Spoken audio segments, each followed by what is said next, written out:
Kallol must have been a very action-packed year for you. You must have seen a lot more competition also than you're used to. Absolutely, very action-packed, and it's been a mixed bag in India and elsewhere. So yeah, but very interesting year for sure. So, like I said in my introduction, you're the largest owner of cloud kitchens in the country. Now, during the coronavirus, what did Rebel do? Have you added more cloud kitchens? Have you expanded? Have you had to maybe rationalize? What happened? Sure. So, a couple of things. I think it's sort of been a Nike swoosh type graph. If you look at how the volumes and the revenues have evolved over this 9-month period. But it's been a mixed bag. So let me try to explain. Firstly, obviously the initial knee-jerk was a complete stop of ordering. We dropped to about 30% of our normal volume. And from then on, it has been a gradual recovery with a lot of interesting phenomena. So for example, the daytime single person meal as a category is finished, because people are not in offices, etc. So that's gone.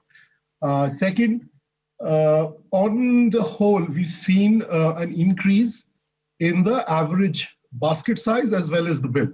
So basically, people, when they're ordering, are making orders for more number of people, which also makes sense because people are at home.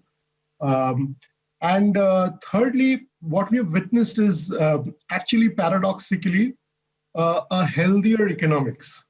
Because of I would say the tailwind, there's affected supply as well. So there's lesser discounting going on. People are not exhibiting a lot of discount-seeking behavior. And they're going back to assurances of food safety. So they want to order from places where they feel safe in ordering. So all of this has shaped that, and yeah.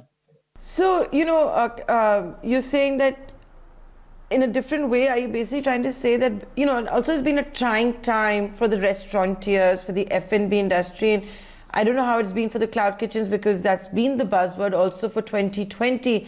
Are you basically trying to say that it's reached a situation now where you don't have to do customer acquisitions via steep discounts, cashbacks, freebies? Is that what you're saying?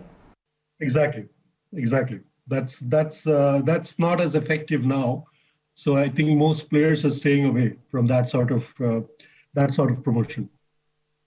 So the next thing I want to ask you is, did you grow during the lockdown? You've given me an overarching view of what the lockdown was for you, what 2020 was for you. But your sales, are they what they used to be pre-corona? Are they higher? It's basically healthier economics, and on a per kitchen basis, the sales are up. So let me just explain this a bit. As a network, we are at 2/3 of our capacity. So about 100 odd kitchens across the country are still closed. But the 2/3 that is open, the 200 odd kitchens that are open, they are doing better than pre-COVID times. So,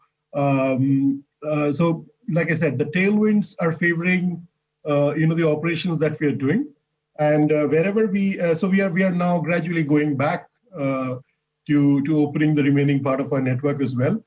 But this has been the overall situation for us. And like I said at the start of this interview, I'm sure you've had to get used to a lot more competition. Every restaurant now is looking at becoming a cloud kitchen.